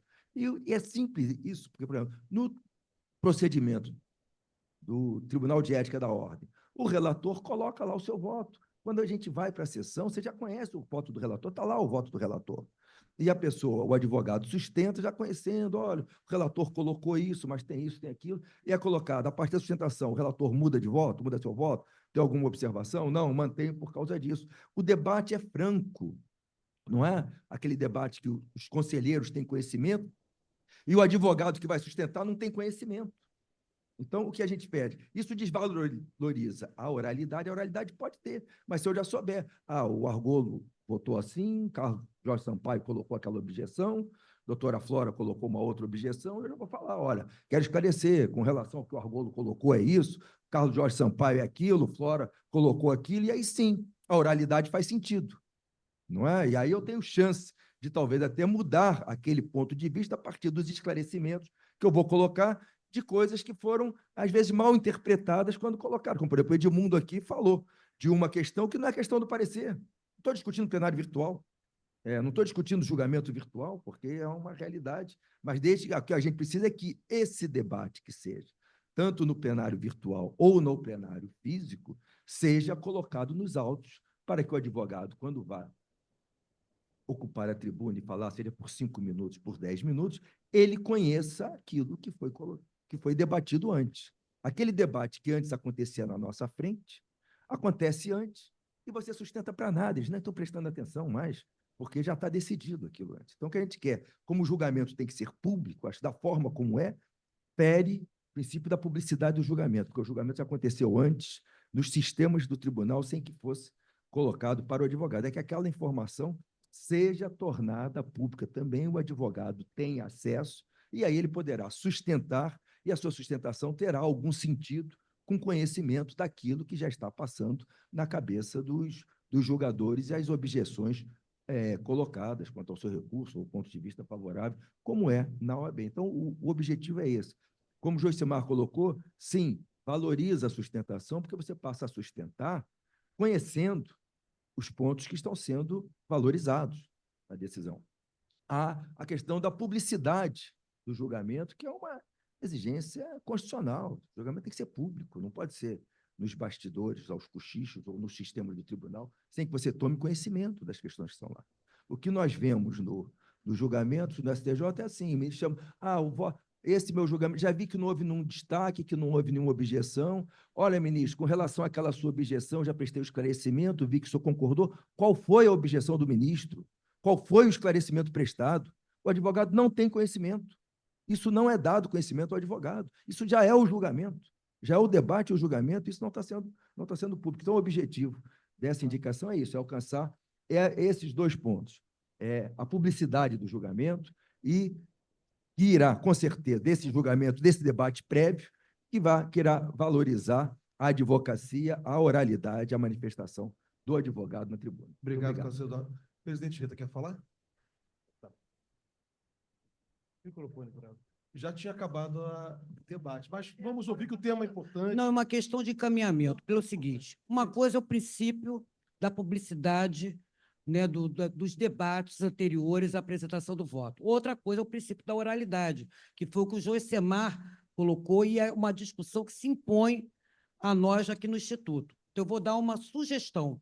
Como o presidente do IAB pode apresentar indicações, né, que seja feita uma indicação nesse sentido para a gente poder abrir o debate sobre a questão do princípio da oralidade. Porque são duas matérias, quer dizer, não são completamente diferentes, né? Uma acaba influenciando a outra, mas são duas discussões distintas. Obrigado, presidente Rita. Então, olha só, já está clara a questão, vamos só fazer só aqui um encaminhamento. Primeiro, com relação aos pareceres, todos são convergentes, o relator, o indicante está de acordo, há alguma divergência? No plenário histórico não tem nenhuma divergência, no plenário virtual também não tem, está aprovada, os pareceres estão aprovados a partir da indicação. Então, aprovado unanimidade por aclamação. Não, aí que está. Vamos lá, vamos devagar. Agora vai ter a destinação agora. Por quê? Desse ponto que foi levantado, surgiram muitos outros pontos, inclusive, a partir desse debate. E o que mais preocupa, Carlos Eduardo, pode falar, como indicante. Eu acho que a própria indicação sugere que seja enviado ao CNJ, para que o CNJ crie regras, ao presidente do Supremo Tribunal Federal e do STJ, para que as regras regimentais adotem as sugestões do parecer. Vai ser encaminhado conforme apresentou o indicante. Vai para o CNJ e para o CNJ e Supremo, STJ, vai para o TST também. Vamos mandar para todos os tribunais superiores, inclusive o Superior Tribunal Militar, todos têm processo eletrônico. Isso, vou mandar para o CNJ e todos os tribunais superiores. Então, já está resolvido esse ponto também. Agora vem o encaminhamento, os encaminhamentos. Né? A questão é ótima aqui. O Miro, inclusive, fez um excepcional proposta, a Rita também agora aqui.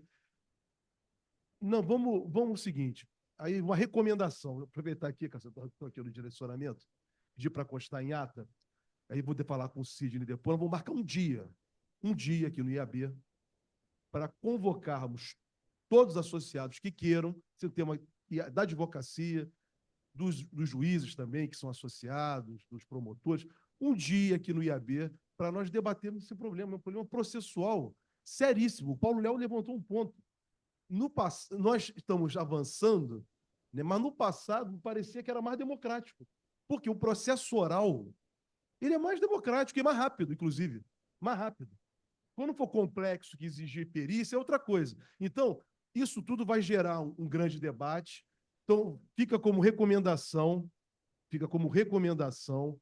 o encaminhamento à presidência para marcarmos um dia aqui para debatermos esse ponto, convocarmos o Instituto para debatermos esse ponto, presencialmente, virtualmente, vai ser um dia para esse debate. Aí o Paulo Leal vai poder, todo mundo vai ter um tempinho para expor seu pensamento fazemos as anotações em ata e depois avaliamos a conclusão disso tudo. Então, é esse o encaminhamento, está encerrado esse tema. Volta a presidência aqui ao doutor Carlos Eduardo Machado.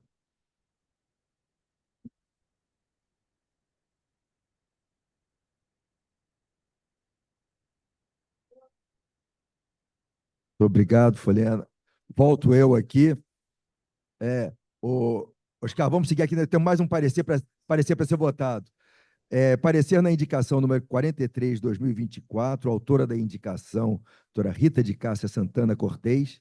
Matéria: a cooperação do G20 nos avanços dos direitos das mulheres, com ênfase no âmbito do trabalho e da proteção social. A análise incluirá a colaboração do Brasil nas políticas públicas de empoderamento social e econômico das mulheres e a apresentação da agenda do Grupo de Trabalho do G20 pelo Brasil. Relatora Eliane Araújo, da Comissão dos Direitos da Mulher, que está na sala atual. Então, doutora Eliane, a senhora com a palavra para fazer a apresentação do seu parecer. Obrigada, senhor presidente. Eu gostaria de saudar, cumprimentando o presidente em exercício, a doutora Edimê, dando os cumprimentos à mesa na sua pessoa, os cumprimentos ao plenário na pessoa da doutora Rita Cortez e aos que estão virtualmente na pessoa da doutora Leila Bittencourt. Esta indicação, na realidade, ela já teve o seu primeiro passo no dia 15 de novembro, quando nós estivemos ali representando o nosso IAB no G20 Social.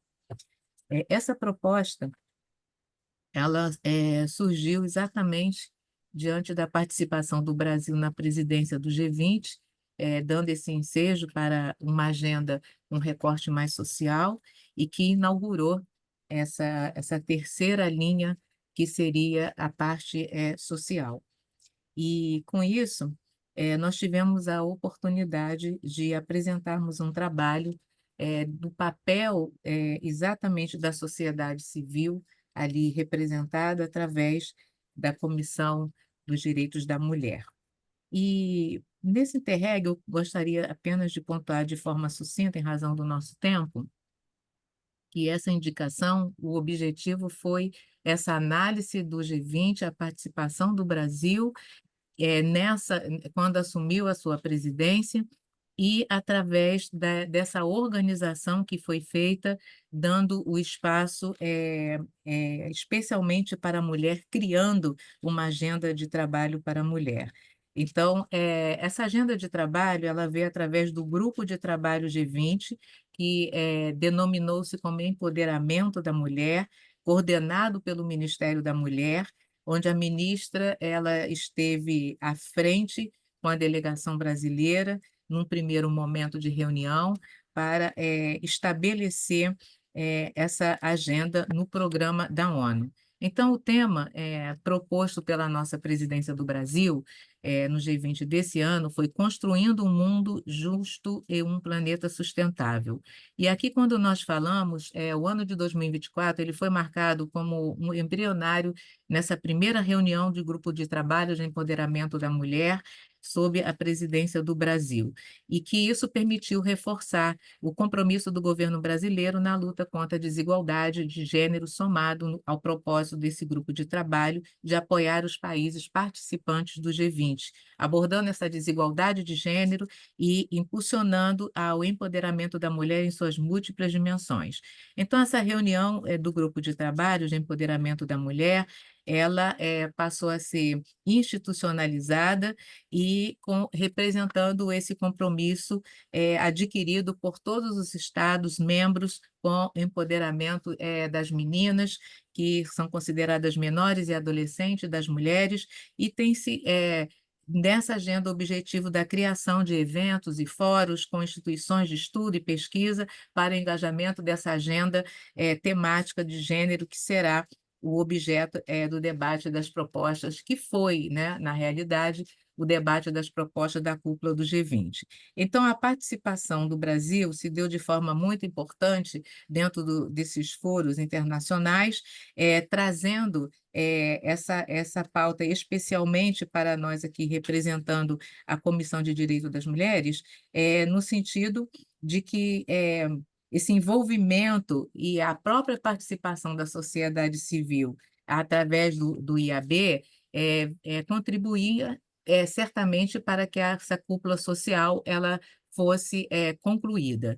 Em especial, o grupo que a gente chama de W20, que é o grupo da ONU, através da Comissão dos Direitos da Mulher, com o objetivo de oferecer maiores subsídios para os debates e temas multilaterais, como também no reconhecimento da importância de reforçar essa liderança na política internacional dos direitos da mulher. Então, inclusive, nossa Comissão do Direito das Mulheres apresentamos 11 propostas ali no G20 Social. Então, o estudo que nós realizamos aqui nesse parecer, ele se voltou exatamente dentro desses desafios atualmente do próprio governo e dos futuros, né, a retratar a importância desse tema dentro dessa política de Estado, além de poder contar com a participação das universidades, institutos, de estudiosos, da sociedade de uma forma geral. Então, nós dividimos o trabalho em três partes. Na primeira parte, falamos sobre o papel da mulher no grupo de trabalho de empoderamento do G20, sobre esse prisma de uma dimensão econômica, social, ambiental e o desenvolvimento sustentável. Aqui nós alinhamos o mapeamento de toda essa estruturação, como pode ser lido no texto, e aqui eu não vou me alongar, e dentro desse propósito, até o ano de 2023, nós temos aí vários registros de criação de grupos de empoderamento que foram se somando aí. E dentro de uma proposta da própria sociedade para as mudanças demográficas que vem acompanhando essa transição aí global. Então, conjuntamente com a ONU, né, com o W20, com o G20 Empower e o novo grupo de trabalho das mulheres, representam essas diligências internacionais significativas para promover, portanto, a igualdade de gênero, o empoderamento da mulher, através desse enfoque multilateral e cooperativo. No segunda parte do trabalho, nós fizemos aqui na nossa proposta a mulher na reforma da governança global, a mulher na ONU e o Conselho de Segurança da ONU em relação à paz, saúde e às mudanças climáticas. E aí, dentro dos nossos escritos, nos parágrafos, nós procuramos de forma resumida e objetiva para dizer desse compromisso global com a igualdade de gênero, evidenciando os eventos como as discussões da comunidade que foram feitas, inclusive no Complexo do Alemão e também no Parlamento do G20. E nessa segunda parte, nos alongamos um pouco mais para falar dessa cooperação internacional, da estrutura dessa cooperação internacional para promover esse empoderamento feminino, que engloba a criação de ambientes de trabalho inclusivo, até a formulação de políticas que protejam mulheres da vulnerabilidade econômica e social.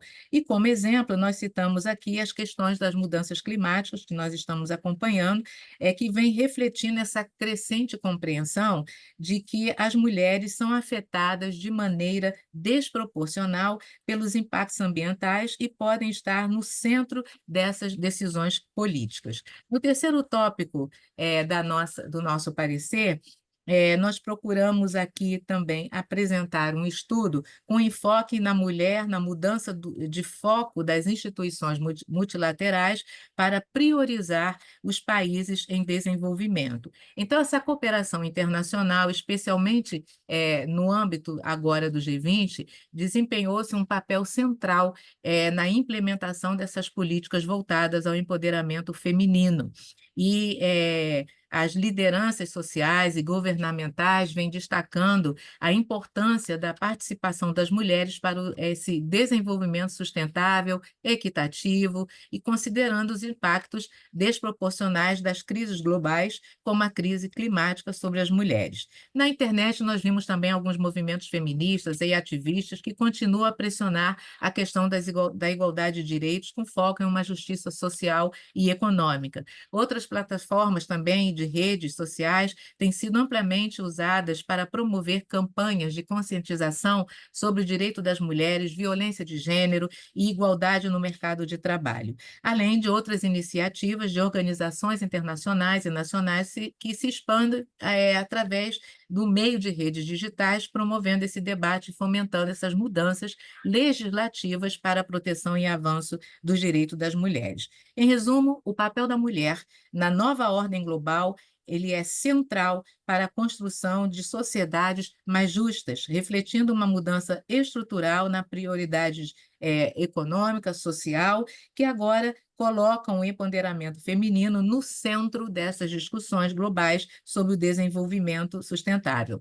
Colocamos aqui também que, a partir de janeiro de 2024, foram criados vários grupos de trabalhos da economia global e do empoderamento das mulheres, e esses grupos se realizaram a partir de Brasília, com reuniões técnicas, videoconferências e planos de trabalhos para reconhecer essas considerações iniciais dos membros que participaram. Também nós temos o próprio Programa das Nações Unidas para o Desenvolvimento, o PNUD, que trabalha para eliminar as desigualdades de gênero. Nós temos também, como exemplo, a Organização Internacional do Trabalho, que tem seu destaque para promover políticas de igualdade de gênero no mercado de trabalho, incluindo a erradicação da discriminação salarial e a promoção de oportunidades.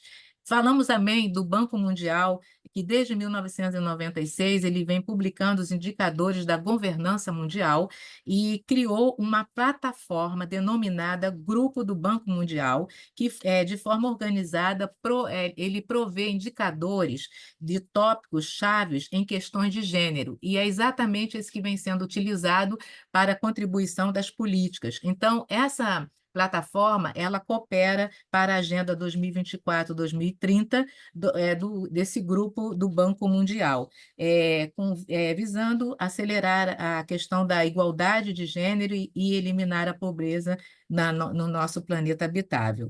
E nós também temos a representação feminina da política brasileira, que consta dentro dos acordos e também acompanhada pelo IBGE desde 2022 e da própria ONU, onde ali se deu conta de que foi registrado essa participação política da mulher num índice muito reduzido em relação ao Brasil, com as estatísticas comparadas a outros países, com exceção do Japão, que é o mais baixo de todos.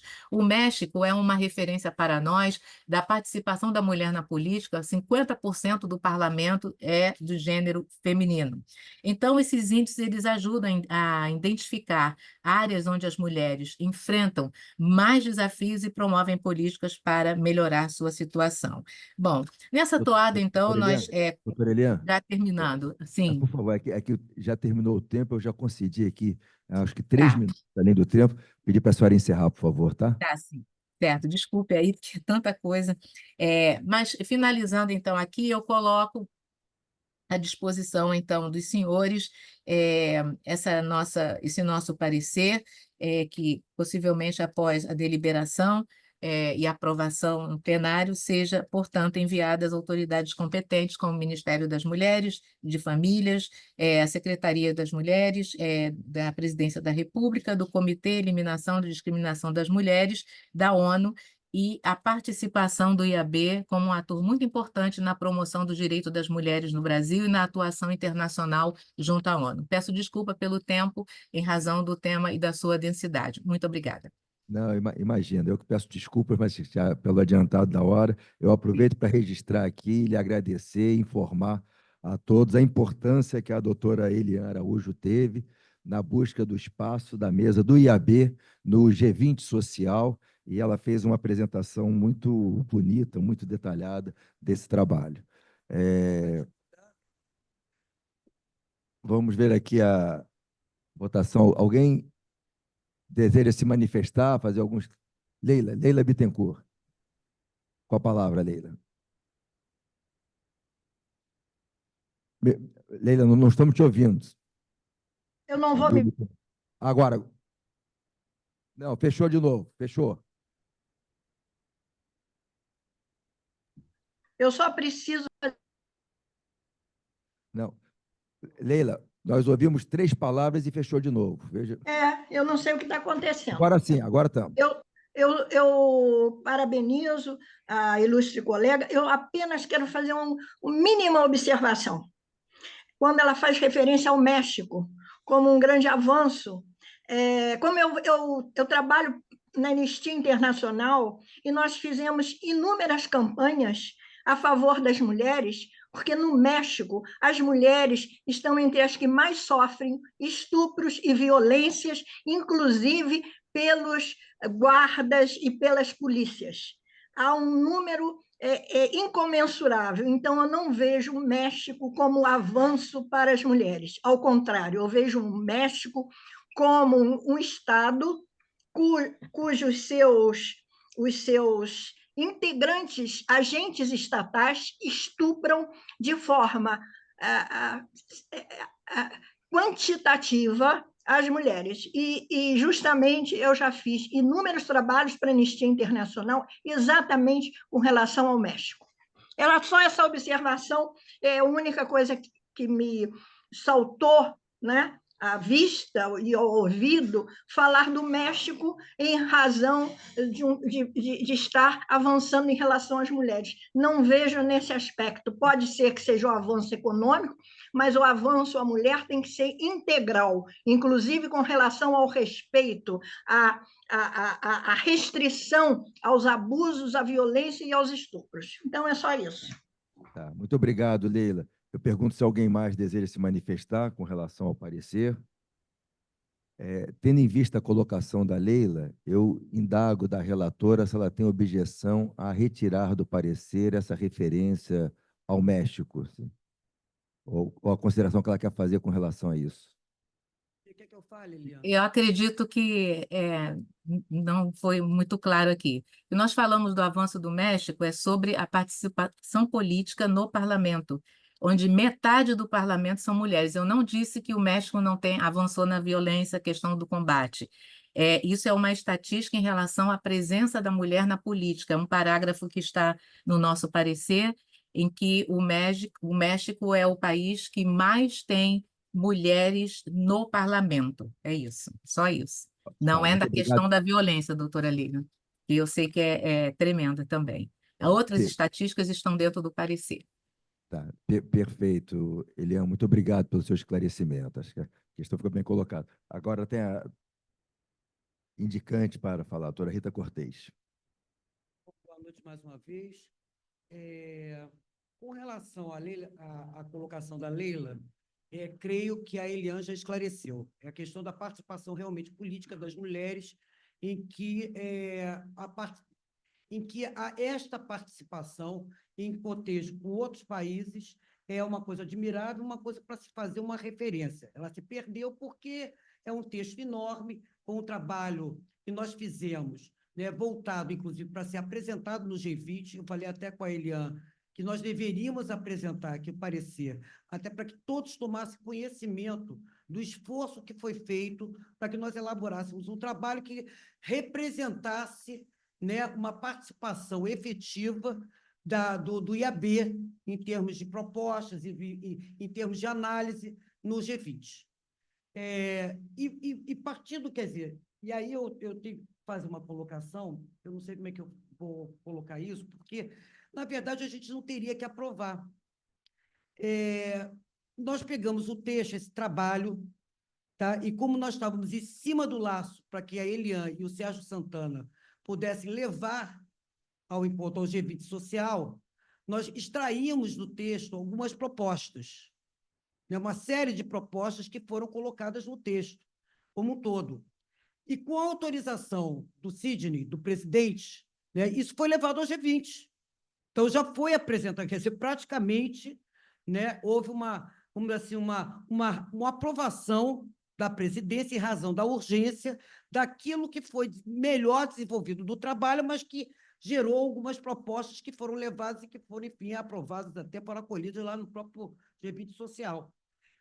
Então, exatamente, nós estamos aqui para referendar, é exatamente isso, Argolo, para referendar o que foi já aprovado e autorizado pelo presidente.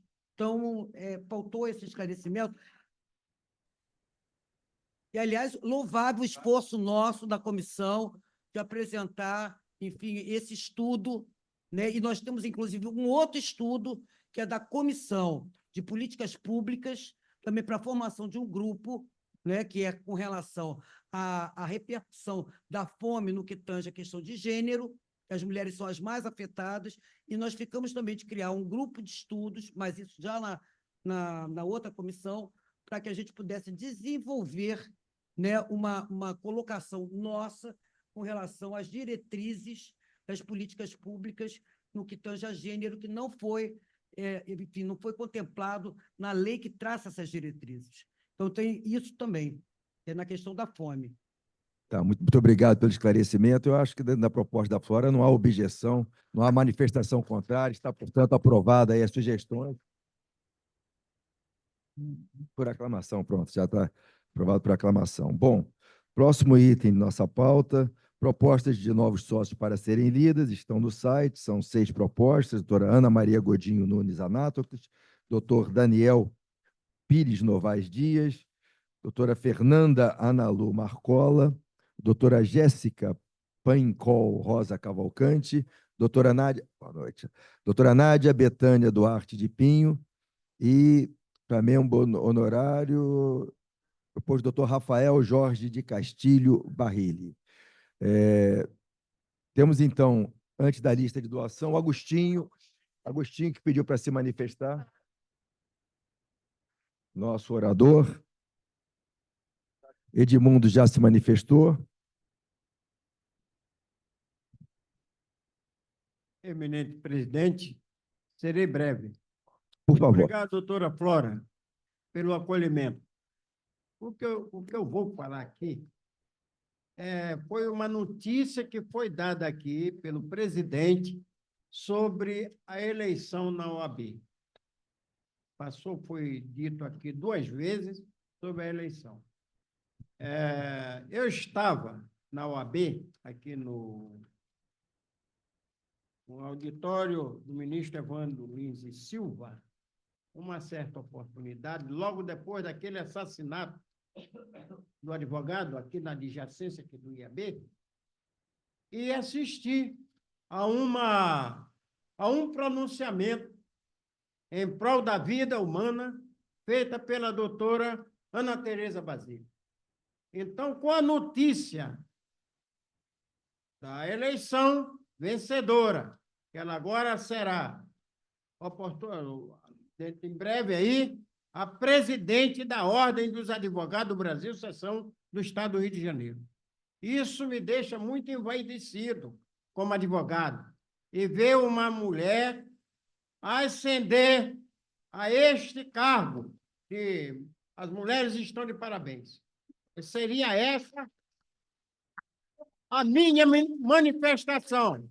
Eu tive a oportunidade de me dirigir a ela e dar os cumprimentos a ela, porque a vida está sendo muito banalizada no nosso país, muito banalizada.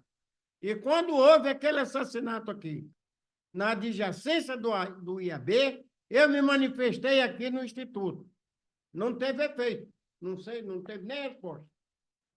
Agora, o que a doutora Ana Tereza Basílio falou, eu tive a oportunidade de conversar com ela. E espero que ela tenha a mesma valentia agora no cargo como presidente da Ordem dos Advogados do Brasil, seção do Estado do Rio de Janeiro. Era isso que eu queria falar aqui da tribuna deste Instituto dos Advogados Brasileiros. Muito obrigado. Muito obrigado, Agostinho, por sua manifestação.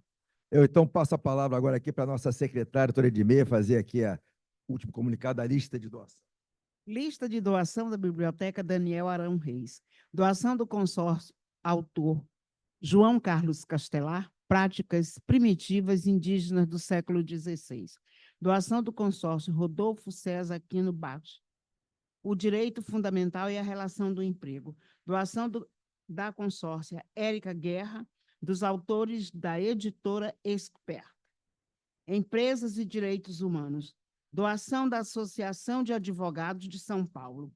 Doação do Tribunal Regional Federal da 2ª Região. Boa noite. Muito obrigado, Edmê. Assim, cumprimos a nossa pauta. A Folena está passando aqui uma informação, tem um evento na sexta-feira. Por favor, Folena. A Comissão de Direito Previdenciário pede para convidar a todos os associados para o evento que vai ocorrer na próxima sexta-feira com o ministro Carlos Lupe para discutir a questão previdenciária e seus efeitos sociais. Então, vai ser, eu acho que é 9 horas, né? Que horário? 9h30. 9h30, sexta-feira, aqui no plenário virtual. Com o ministro Carlos Lupe. Como eu já anunciei aqui, amanhã teremos a concessão da medalha para a deputada federal Benedita da Silva, indicação doutora Edmê. Teremos a posse simbólica de Esperança Garcia no IAB, não é? E também a concessão da medalha ao... retiraram daqui o registro. Iedo Ferreira. Amanhã às 4h. Às 4h, uma importante sessão. Quem puder comparecer será muito bem-vindo, né? Teremos a honra de ter essa concessão dessas 2 medalhas importantes e a posse da Esperança Garcia, posse simbólica no IAB. E assim, senhores, agradecendo a presença de todos, eu dou por encerrada a sessão.